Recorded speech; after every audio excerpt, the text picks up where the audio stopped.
Team ব্রাজিলের সামনেই Argentina Colombia মহাগুরুত্বপূর্ণ match. তাদের সাথে হারলে কিংবা ড্র করলে প্রথমবারের মতো বিশ্বকাপ খেলার স্বপ্নকে ধূলিসাৎ করে দিতে হবে পাঁচবারের বিশ্ব চ্যাম্পিয়নদের। এমন সমীকরণকে তাই সামনে নিয়ে কঠোর অনুশীলন করেছে সেলেসাওরা। মঙ্গলবার কোচ দরিবালের তত্ত্বাবধানে কঠোর অনুশীলন করতে দেখা যায় ব্রাজিল টিমকে। অনুশীলনে ছিলেন ব্রাজিলের অন্যতম সেরা ভিনিসিয়াস জুনিয়র রদ্রিগো থেকে শুরু করে এডারসন।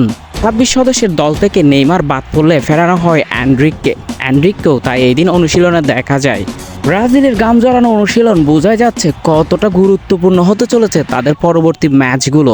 তবে এবার ব্রাজিলের স্কোয়াডে যারা দাগ পেয়েছেন তারা রীতিমতো ইউরোপের ফুটবল এবং বিভিন্ন লিগকে কাঁপিয়েই দলে জায়গা করে নিয়েছেন। বর্তমানে চ্যাম্পিয়ন্স লিগে নিশ্চিত হওয়া সেরা 8 দলের মধ্যে অনেক ব্রাজিলিয়ান তো রয়েছে যারা রীতিমতো স্কোয়াডে রয়েছে।